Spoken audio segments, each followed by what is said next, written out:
Hello students, welcome back. आज का जो अपना टॉपिक रहेगा वो है ऑप्टिकल एक्टिविटी, जो कि बहुत ही इम्पोर्टेंट कंसेप्ट है UG and PG both classes के लिए। ठीक है, तो आज हम इस कंसेप्ट को बिल्कुल डीपली स्टडी करेंगे और डिटेल से स्टडी करेंगे।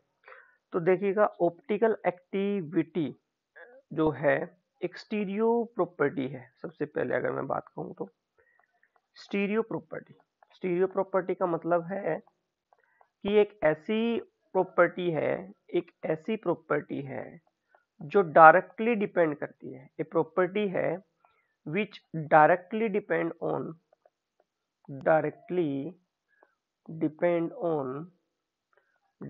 On arrangement of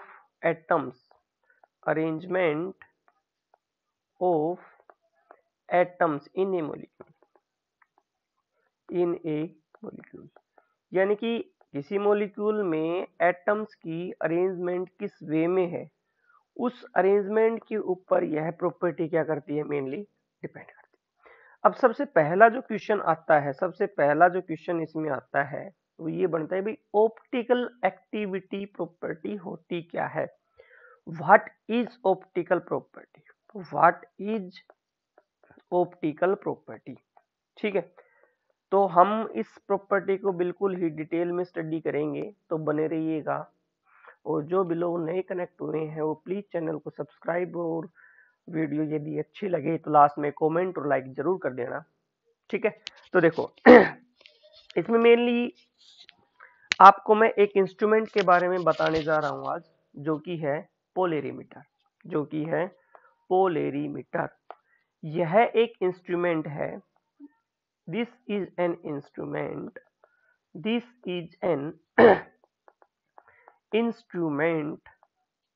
which measure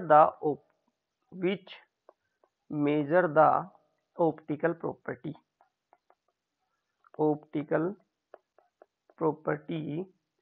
of a substance। ठीक है, किसी सब्सटेंस में कोई सब्सटेंस ऑप्टिकल प्रॉपर्टी को शो करेगा, नहीं करेगा तो कितना करेगा, उन सभी बातों का आंसर अपने को कहां से मिलेगा, इस इंस्ट्रूमेंट के थ्रू मिलेगा, that is known as the polarimeter. ठीक है, तो देखो सबसे पहले इसका बेसिक प्रिंसिपल मैं बताता हूं आप लोगों को क्या है। ठीक है, बेसिक प्रिंसिपल आप लोग देखते रहिएगा कि क्या है। देखो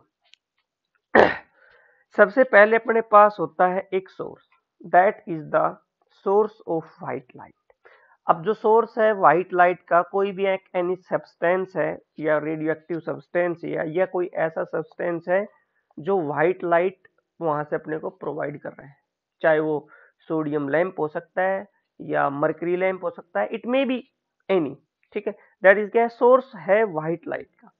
अब जब व्हाइट लाइट इसके अंदर प्रेजेंट है, जाहिर सी बात है व्हाइट लाइट में कितनी लाइट प्रेजेंट होती है, कितनी वेवलेंथ प्रेजेंट होती है, बहुत अक्सर। जैसे आपने पढ़ा होगा सन की जो लाइट होती है उसमें कितने कलर आते हैं, 7 कलर आते हैं, 7 कलर विबियोर, 7 कलर आते हैं, 7 कलर VIBGYOR, ये किस में आते हैं, that is the solar light में आते हैं, सोलर लाइट में, ये आपने पढ़ा है। ठीक है, इस प्रोसेस को डिफ्यूजन भी नाम दिया था। जब भी हम सनलाइट को प्रिज्म में से पास करते हैं तो 7 कलर दिखते हैं, यानी कि 7 वेवलेंथ प्रेजेंट होती हैं। ये तो 7 वेवलेंथ है, इसके अलावा भी बहुत सारी वेवलेंथ सन की लाइट में प्रेजेंट होती है। फिर वो चाहे एक्सरे लाइट हो, फिर वो यूवी हो, फिर वो रेडियो वेव हो, या फिर अल्ट्रा रेडियो वेव हो या IR हो। ठीक है, यानी कि बहुत प्रकार की वेवलेंथ उसमें क्या होती हैं, प्रेजेंट होती हैं। ठीक है, और वो सभी लाइट्स जो हैं, जितनी भी पॉसिबल डायरेक्शन है, सब में क्या करती हैं, वाइब्रेट करती हैं। All light having a particular wavelength which are a part of this white light, these vibrate in all possible direction। वो सभी लाइट सभी पॉसिबल डायरेक्शन में क्या करती हैं, वाइब्रेट करती हैं। जब भी ऐसे लाइट को हम स्लिट से पास करते हैं, मैंने कहां से पास करवाया, स्लिट से, दिस इज द स्लिट। अब स्लिट का जो रोल होता है वो ये होता है कि जो भी लाइट है उसको नैरो बीम में कन्वर्ट कर देगा। क्योंकि स्लिट में क्या होता है, जस्ट एक फाइन होल होता है। ये यहाँ पे क्या है, जस्ट एक फाइन होल। तो जो भी व्हाइट लाइट सोर्स है, जो व्हाइट लाइट को एमिट करेगा, ये व्हाइट लाइट जाएगी स्लिट में से, जिसके कारण ये व्हाइट लाइट किस में कन्वर्ट हो जाएगी, नैरो बीम में। बट अब भी यहां पर जो लाइट है, ये लाइट कैसी है, ये एनक्रोमेटिक है। एनक्रोमेटिक मतलब पॉलीक्रोमेटिक बोल दो, इसको नाम दे दो पॉलीक्रोमेटिक लाइट है। पॉलीक्रोमेटिक लाइट यानी कि अब भी इसमें एक से ज्यादा क्या है, एक से ज्यादा वेवलेंथ प्रेजेंट है, एक से ज्यादा वेवलेंथ प्रेजेंट है, एक से ज्यादा। एज वेल एज ये हर पॉसिबल डायरेक्शन में क्या करेगी, वाइब्रेट करेगी। अब भी after passing through this slit, light are polychromatic, having various wavelength are present, and they vibrate in all possible directions, but this light is convert into narrow beam। ठीक है, Ben properties. फिर इस narrow beam को हम कहां से पास करते हैं, पास करते हैं मोनोक्रोमीटर से।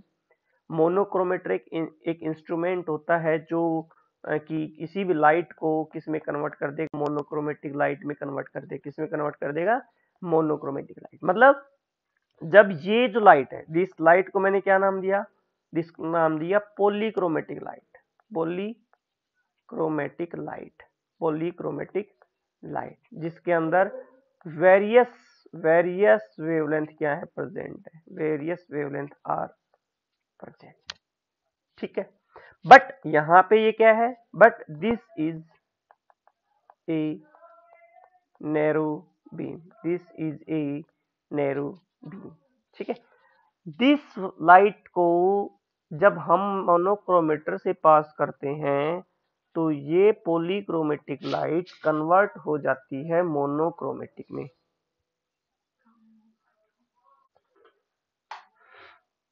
जब दिस पॉलीक्रोमेटिक लाइट को मैं पास करता हूं मोनोक्रोमेटिक इंस्ट्रूमेंट है जो कि इस पॉलीक्रोमेटिक लाइट को कन्वर्ट कर देगा किसमें, मोनोक्रोमेटिक लाइट में।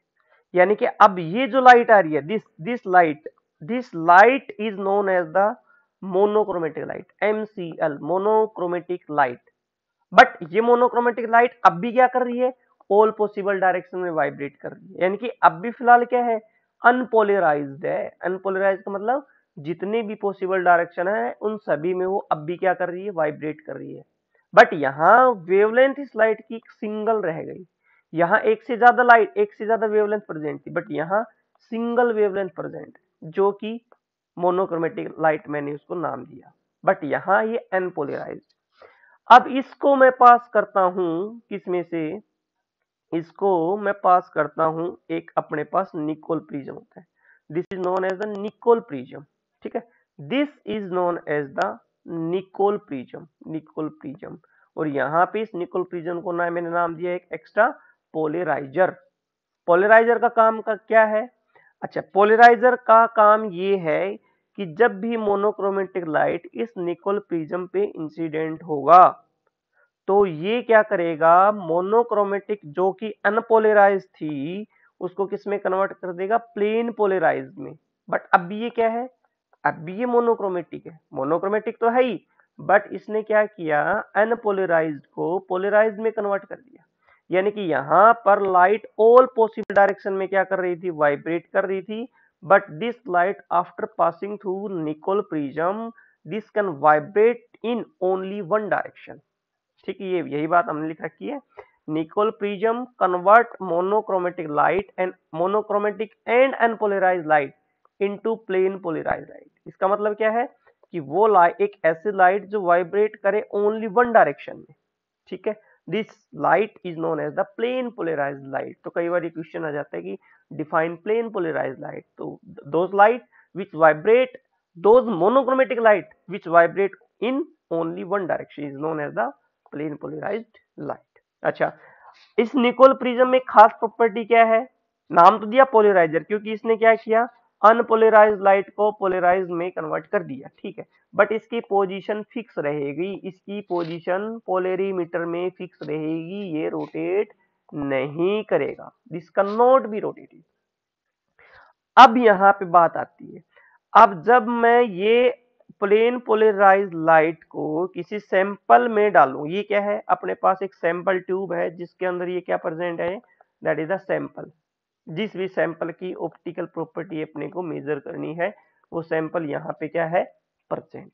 तो ये प्लेन पोलराइज्ड लाइट जैसे ही सैंपल पे गिरेगी तो होगा क्या, ये सब्सटेंस अगर ऑप्टिकल एक्टिव हुआ तो इस प्लेन पोलराइज्ड लाइट को या तो करेगा रोटेट, यहां पे मैं लिख देता हूं, वेहन, पहला point, when plane polarised light fall on a optical active substance, या ये कह लो fall on a substance, किसी सब्सटेंस के ऊपर हमने क्या किया, फॉल किया, then the plane polarised light have may be rotate or may not rotate by the substance। ये प्लेन पोलराइज्ड लाइट जैसे ही इस सैंपल ट्यूब के ऊपर गिरेगी, या तो ये लेफ्ट में रोटेट होगी, या ये राइट में रोटेट होगी, या ये सीधी चली जाएगी ऐसे बिना किसी रोटेशन के। ठीक है, इसलिए मैंने कहा कि अच्छा ये रोटेशन किसके कारण हो रहा है, ये रोटेशन कर कौन रहा है, ये रोटेशन कर रहा है सैंपल, जो कि सैंपल ट्यूब में प्रेजेंट है, वो सब्सटेंस के कारण ये प्लेन पोलराइज्ड लाइट रोटेट हो रही है या रोटेट नहीं हो रही। अगर if substance rotate plane polarized light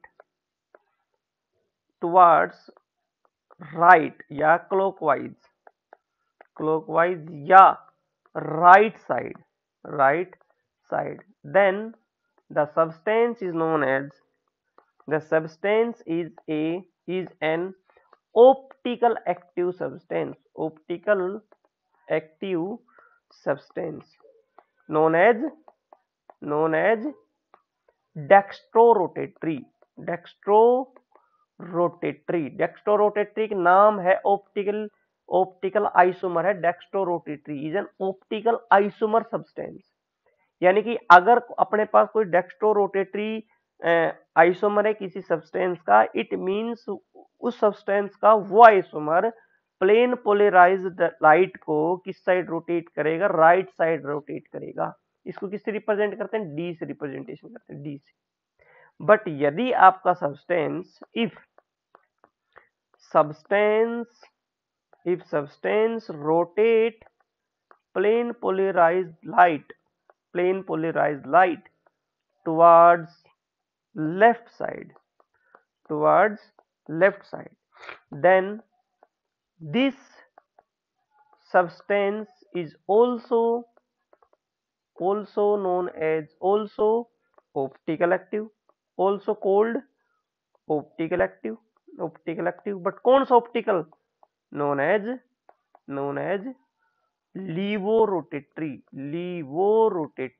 rotatory, ठीक है, रोटेटरी कहलाएगा वो, क्योंकि यहां इसकी रिप्रेजेंटेशन एल से।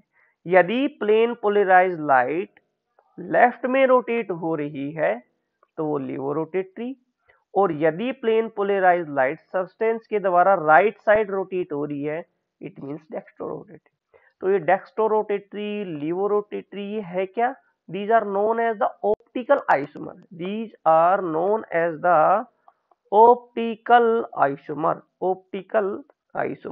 इनसे हमें पता लगेगा कि सब्सटेंस ऑप्टिकल एक्टिव है या नहीं। सेम वे में यदि आपका substance substance do not rotate plane polarized light in any direction, then it is known as optical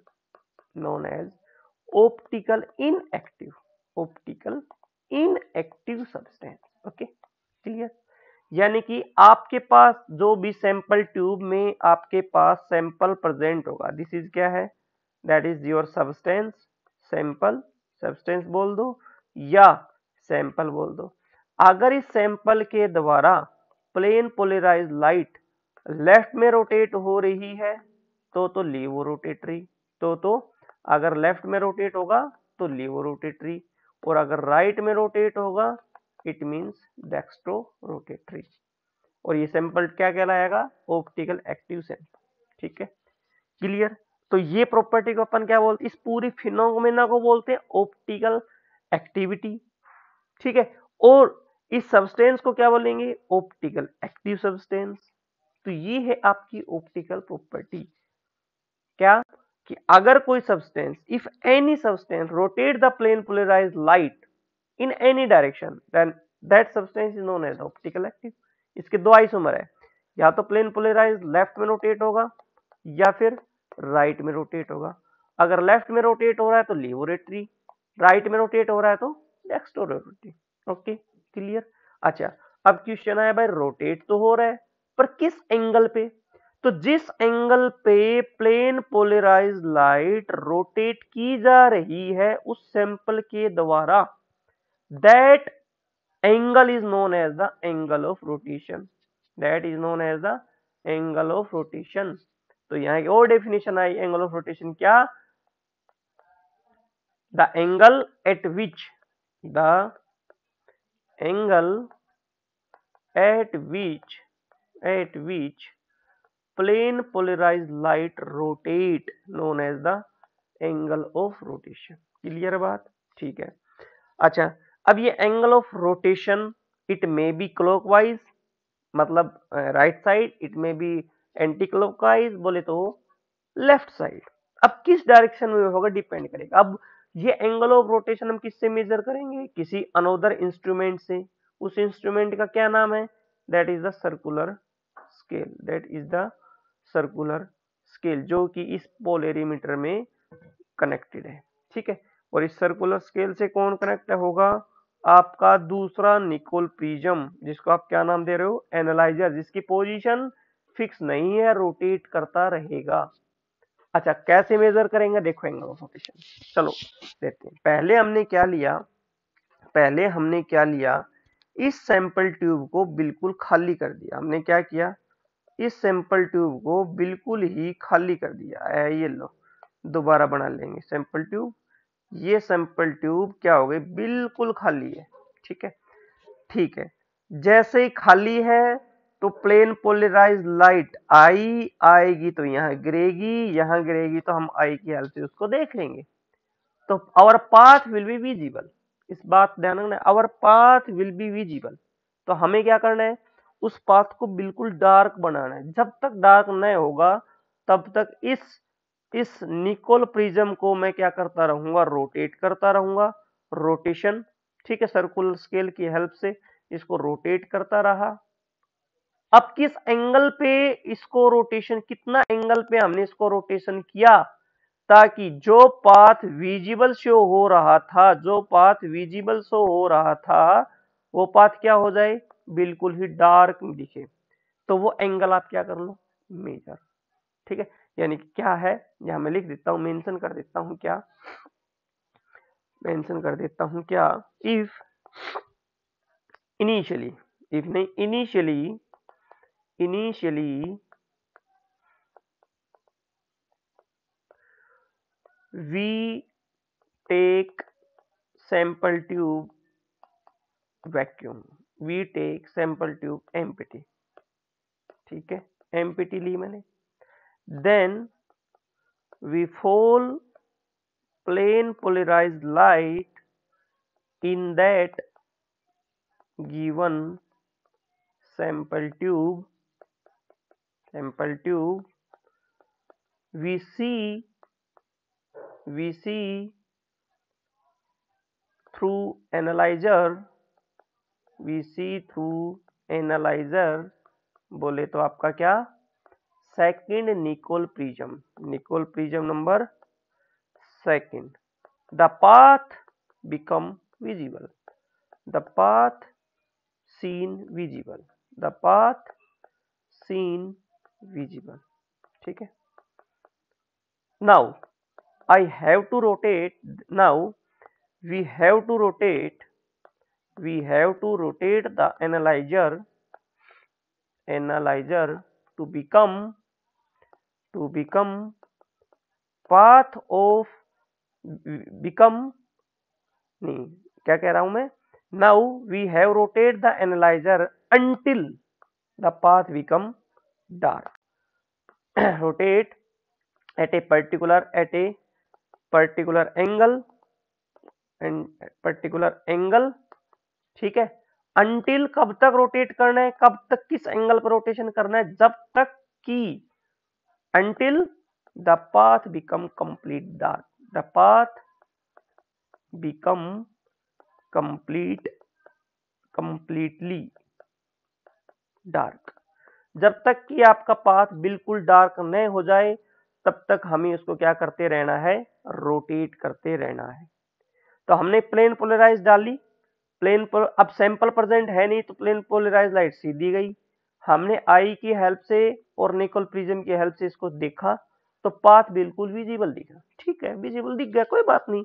अपन क्या करें, सर्कुलर स्केल कनेक्टेड है, निकोल प्रिज्म रोटेट कर सकते हैं। हम इस निकोल प्रिज्म को रोटेट करवाएंगे इवन क्लॉकवाइज या एंटी, जहां भी जिस भी साइड आपको सूटेबल लगे। अपने को क्या करना है, वो एंगल, वो थीटा निकालना है जिसके ऊपर आपका जो विजिबल पाथ था वो कंप्लीटली डार्क नहीं हो जाए। ठीक है, हमने क्या निकाल लिया, वो मेजर कर लिया एंगल, वो एंगल क्या कर लिया, measure. Let this angle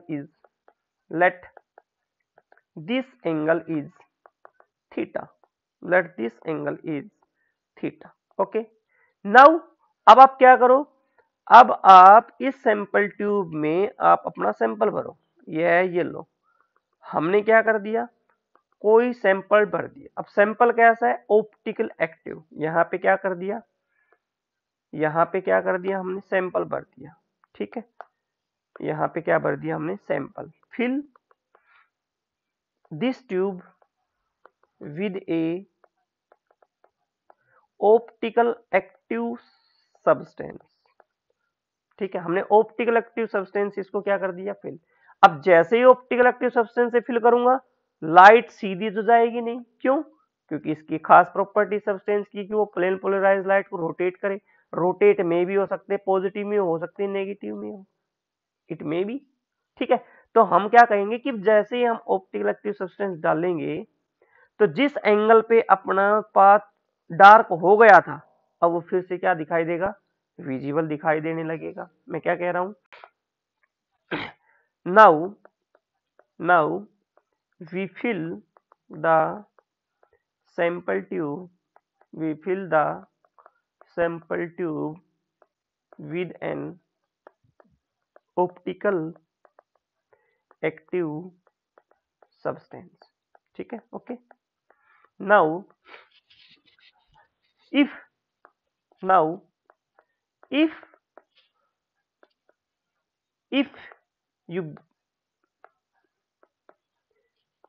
if you fall again plane polarized light to the substance या sample tube, then plane polarized light become rotated by the substance, ठीक है। अब सब्सटेंस के द्वारा वह रोटेट की जा रही है, तो हुआ क्या, एज ए रिजल्ट हुआ क्या, उसका रिजल्ट क्या आया, उसका रिजल्ट ये आया, as a result the path become visible again,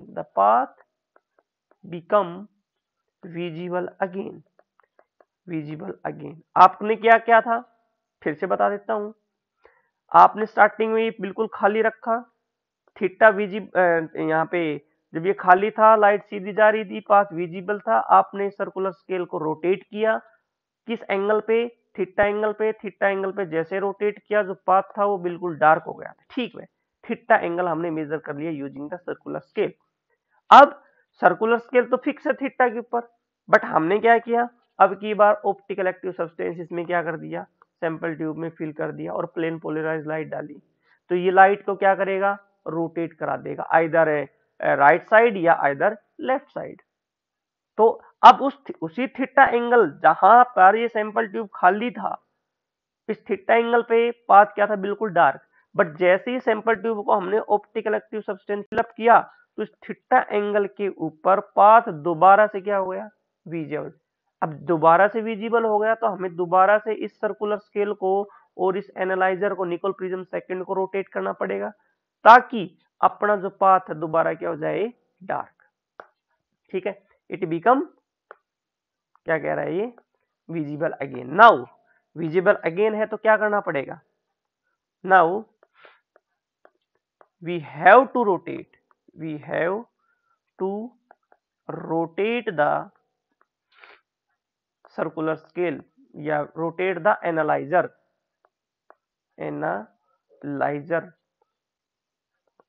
to a certain angle पे क्या करना पड़ेगा, रोटेट करना पड़ेगा। कब तक, until the path become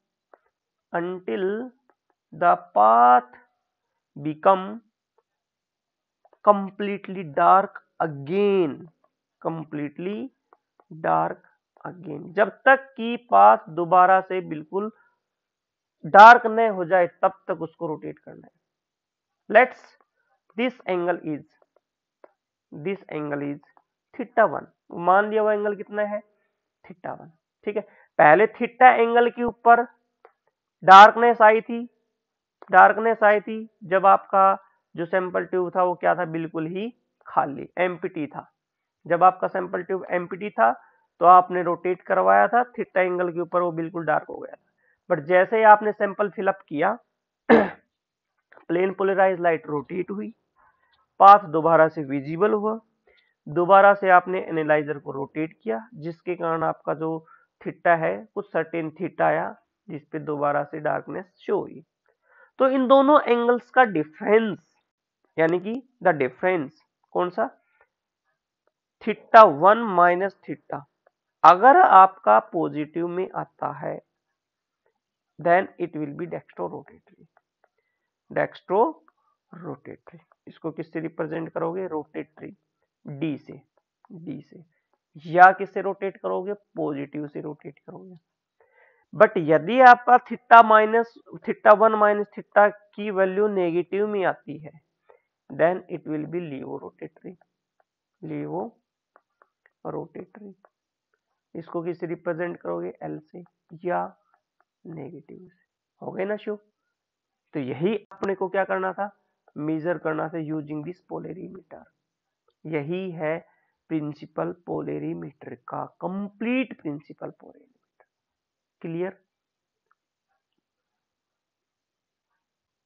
clear हो गया। ओके, आगे चलते हैं, नेक्स्ट बढ़ते हैं। अच्छा ठीक है, लिवोरोटेटरी हो गया, डेक्स्ट्रोरोटेटरी। अब यहां एक इक्वेशन, एक छोटी सी डेफिनेशन आती है, स्पेसिफिक रोटेशन क्या है, स्पेसिफिक रोटेशन किसको कहोगे, व्हाट इज स्पेसिफिक रोटेशन। अच्छा, स्पेसिफिक रोटेशन मतलब बोले तो एंगल ऑफ रोटेशन ही है। स्पेसिफिक रोटेशन एक प्रकार से एंगल ऑफ रोटेशन है, बट सर्टेन कंडीशंस पे। बस फर्क सिर्फ क्या है, सर्टेन कंडीशंस पे। वो कंडीशन क्या है वो देखना है। मतलब मैं क्या कह रहा हूं कि specific rotation is also an angle of rotation. Angle है, सिर्फ रोटेशन का एंगल ही बता रहा है specific rotation, but an certain condition, certain conditions के ऊपर। वो कंडीशंस क्या है, वो कंडीशन है कि आपका जो लेंथ है सैंपल ट्यूब का, लेंथ ऑफ सैंपल ट्यूब आप कितनी ले लो, लेंथ ऑफ सैंपल ट्यूब आप ले लो कितनी, लेंथ ऑफ सैंपल ट्यूब आप ले लो 1 डेसीमीटर डीएम।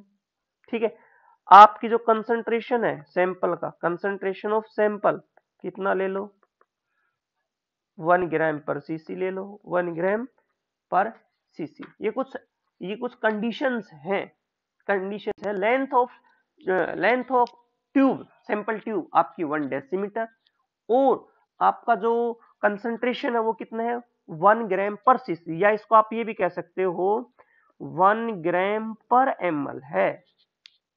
तो अगर इस कंडीशन पे आपका सैंपल जिस भी एंगल पे प्लेन पोलराइज्ड लाइट को रोटेट करेगा वो क्या कहलाया जाएगा, specific rotation.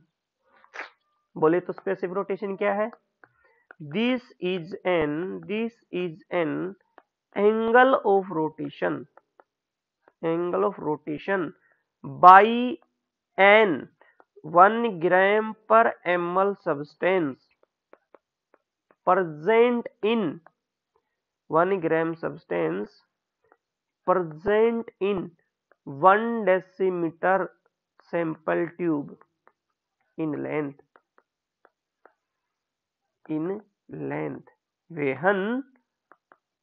when we fall plane polarized light on it। ठीक है, तो जिस एंगल पे प्लेन पोलराइज्ड लाइट को ये 1 gram per ml substance rotate करेगा उस एंगल को बोलेंगे स्पेसिफिक रोटेशन। बट कब, किस टाइम पे, सैंपल ट्यूब कितना होना चाहिए 1 डेसीमीटर। नो, इसकी रिप्रेजेंटेशन कैसे है, इसको रिप्रेजेंट करते हैं अल्फा से, अल्फा दिस। ठीक है, ऊपर लिखते हैं टेम्परेचर, यहां लिखते हैं वेवलेंथ, किसके बराबर आता है, दैट इज इक्वल टू होता है V multiply alpha divide by L multiply M। ठीक है, M by V that is the concentration, है ना, ये M by V that is the concentration, mass upon volume that is the concentration, L length of sample tube, alpha आपका angle of rotation. तो यदि मैं कहूं कि इफ M बाई V आपका 1 ग्राम पर ml है एंड आपका length कितना है 1 डेसीमीटर है, तो कोण किसके बराबर, specific rotation is equal to angle of rotation. ठीक, ये छोटी सी एक डेफिनेशन आती है। तो ये था ऑप्टिकल एक्टिव प्रॉपर्टी। अब क्वेश्चन ये आया कि how the optical property are a constitutive property. Second जो क्वेश्चन बनता है मोस्ट इंपोर्टेंट, ऑप्टिकल प्रॉपर्टी एक कंस्टिट्यूटिव प्रॉपर्टी है, इसको आपको प्रूव करना है। हाउ टू प्रूव दैट, तो इसको प्रूव करने के लिए कुछ सर्टेन डेफिनेशंस पढ़नी पड़ेंगी जो कि इनऑर्गेनिक या ऑर्गेनिक कहीं पर आपने पढ़ी है। जैसे फॉर एग्जांपल कायरल कार्बन क्या होता है भाई, ठीक है, कायरल कार्बन का एग्जांपल लेते हैं, ये कायरल कार्बन है जी, 4 ग्रुप कनेक्ट हैं किसी कार्बन से, चारों के चारों ग्रुप यदि अलग अलग प्रेजेंट है then it's known as the chiral carbon, then this known as the chiral carbon. और ये कैसा कायरल कार्बन है, या तो कायरल सेंटर बोल दो या स्टीरियोजेनिक सेंटर बोल दो। अगर चारों के चारों एटम अलग अलग हैं then this substance is optical active substance, इस बात को ध्यान रखना। दूसरी एक नोट बात और कर लो, ठीक है, मैं क्या कह रहा हूं, मैंने एक लाइन लिखी क्या, चलो ये रहने देते हैं, मैं नीचे लिख देता हूं, यहाँ पे कुछ सर्टेन बातें जो हैं इंपॉर्टेंट है वो लिख देता हूं, लिखता रहूंगा साथ साथ। If any molecule contain an chiral carbon, यदि कोई मॉलिक्यूल कायरल कार्बन को लिए हुए है then this is optical active substance, ठीक है। बट ये जो कंसेप्ट ये किसके लिए एप्लीकेबल है, मोस्ट केसेस में होता है, सभी के लिए एप्लीकेबल नहीं होता है, बट मोस्ट सब्सटेंस के लिए होते हैं, मोस्टली सब्सटेंस के लिए, ठीक है, नॉट एवरी सब्सटेंस। ऐसे भी अपने पास एग्जांपल हैं जिन सब्सटेंस में कायरल कार्बन तो है बट ऑप्टिकल इनएक्टिव है, जैसे फॉर एग्जांपल मैं मीजो कंपाउंड का एग्जांपल लेता हूं। मीजो कंपाउंड का एग्जांपल कुछ ऐसे है, देखो ये हमने बनाया, ये कोई एग्जांपल लिया मैंने यहां पर, ठीक है, एग्जांपल ले लो, जैसे कि आपने टार्टरिक एसिड ले लिया, टार्टरिक एसिड COOH COOH, ठीक है, ये क्या है, tartaric acid.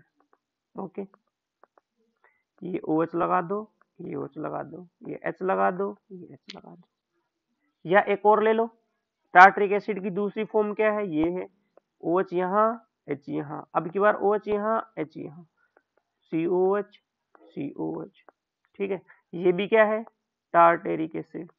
This is also N tartaric acid. दोनों के दोनों टार्टेरिक एसिड के फॉर्मूले हैं, बट ये टार्टेरिक एसिड कौन सा है, इसके रेस्पेक्ट में यदि मैं देखूं तो OH कहाँ है, राइट साइड, तो कैपिटल D है, ये OH लेफ्ट साइड है तो कैपिटल L है।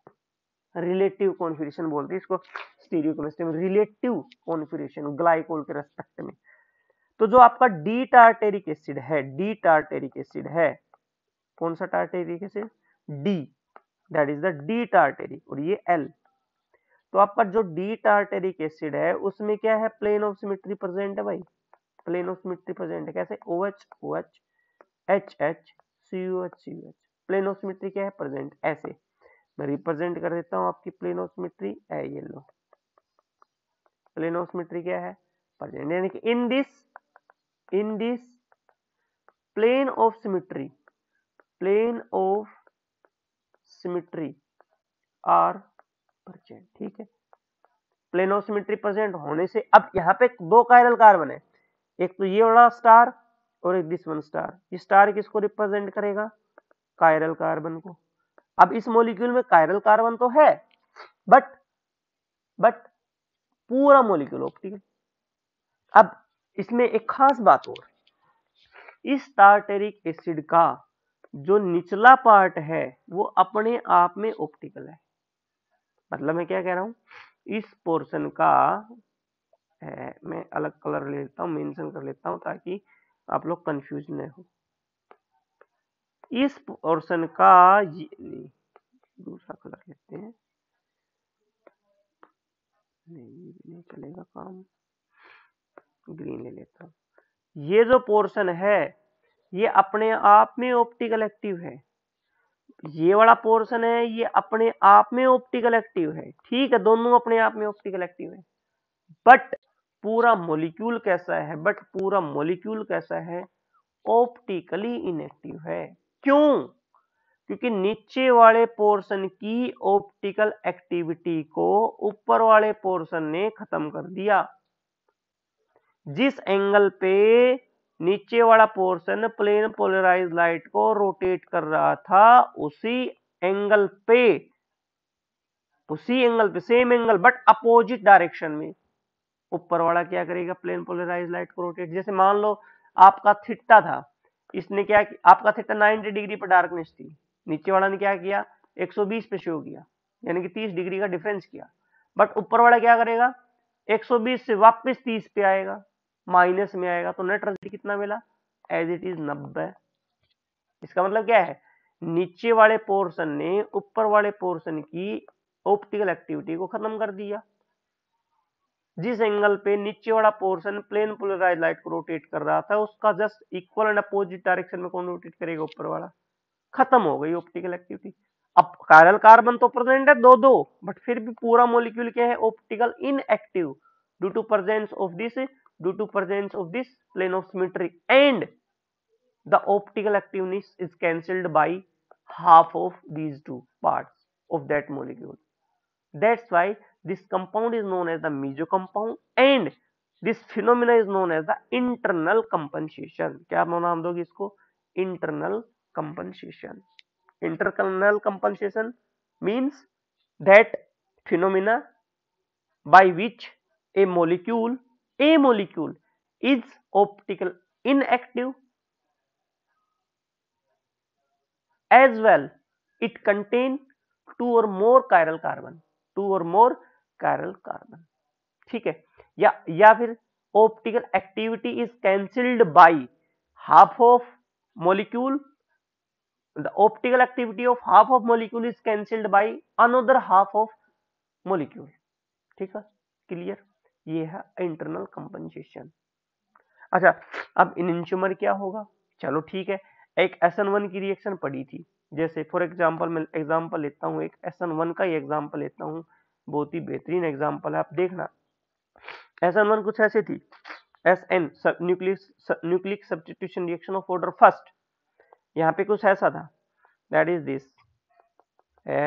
दिस, ये वेज पोजीशन, ये आपकी दिस, यहाँ H था, यहाँ आपका मान लो Cl है, यहाँ आपका मान लो OH नहीं, इसको कुछ और मान लो CH3 ले लो, और इसको ले लो मान लो C2H5। आपने क्या करवाया, OH नेगेटिव का अटैक करवाया। अब पहले स्टेप नंबर फर्स्ट में अटैक नहीं होता, पहले स्टेप नंबर फर्स्ट में ये जो लिविंग ग्रुप है वो छोड़ के जाता है, लिविंग ग्रुप छोड़ के गया तो ये स्ट्रक्चर कुछ ऐसे में कन्वर्ट हो गई, यहाँ H, यहाँ C2H5 and this CH3, then this vacant position, then this vacant position, carbocation का फॉर्मेशन। अब क्या था, अब आपका जो भी अटैकिंग न्यूक्लियोफाइल है वो बोथ साइड से अटैक कर सकता है, attack by this side and attack by this side, back side भी अटैक करेगा और फ्रंट साइड। बैक साइड करेगा तो प्रोडक्ट क्या बनेगा, देखिएगा जरूर, बैक साइड अटैक करेगा तो यहाँ तो CH3 है, ठीक है, यहाँ H है, जो C2H5 था वो वेज पा जाएगा और ये डैश पे, प्लस एक और प्रोडक्ट, जब एज इट इज अटैक करेगा फ्रंट साइड तो ये वेज पे क्या रहेगा, वेज पे आ जाएगा OH और डैश पे रहेगा C2H5, बाकी सब एज इट इज। यानी कि ये सिचुएशन है, यानी कि सिचुएशन है कुछ ये कि यहां पहले वेज पे था Cl, यहां वेज पे भी आ रहा है, वेज पे भी आ रहा है और डैश पे भी आ रहा है, ठीक है। अब ये यदि सब्सटेंस प्लेन पोलराइज लाइट को लेफ्ट में रोटेट करवाएगा तो ये वाला किस में रोटेट करवाएगा, राइट में, डी में।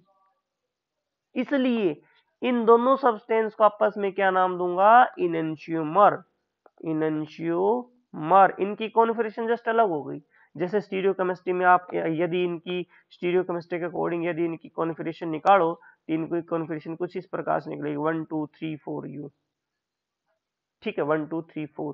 यहाँ पे निकालोगे तो आंसर क्या आएगा, यहाँ पे निकालोगे तो 1 2 3 4, 4 कहाँ है, 4 वेज प्लेन में है तो इवन चेंज अप्लाई करना पड़ेगा, आपने बहुत कुछ किया था।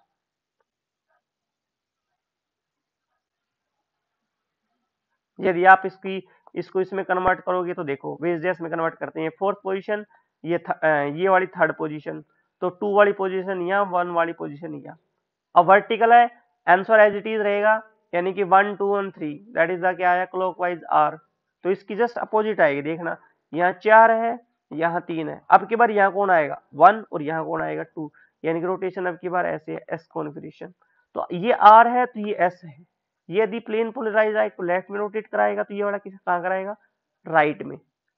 तो ये पूरा मॉलिक्यूल अपने आप में ऑप्टिकल एक्टिव है, ऐसे see this is also optical active individually, but दोनों का मिक्सचर, क्योंकि SN1 में तो क्या बनता है, रेसमिक मिक्सचर बनता है, SN1 में क्या बनता है, रेसमिक मिक्सचर। रेसमिक मिक्सचर मतलब a mixture of equal 1:1 equal substance का, इक्वल ऑप्टिकल सब्सटेंस का, इक्वल इनेंशियोमर्स का रेशियो होता है रेसमिक मिक्सचर।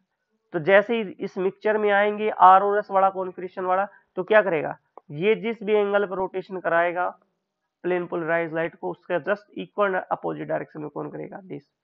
तो पूरा मिक्सचर कैसे, ये पूरा जो मिक्सचर बनेगा यहां से वो क्या बनेगा, वो बनेगा ऑप्टिकली इनएक्टिव, बट ये अपने आप में ऑप्टिकल एक्टिव था, ये अपने आप, दोनों को मैंने मिक्सचर बनाया, दोनों का मिला के मिक्सचर बनाया जो कि SN1 में बनता है, दोनों ही प्रोडक्ट बनते हैं, फ्रंट साइड अटैक और बैक साइड रेसमिक मिक्सचर का क्या हुआ, फॉर्मेशन। तो रेसमिक मिक्सचर क्या है, ऑप्टिकल इनएक्टिव है, क्यों, क्योंकि इस सब्सटेंस की ऑप्टिकल एक्टिविटी को नीचे वाले सब्सटेंस ने क्या कर दिया, खत्म कर दिया।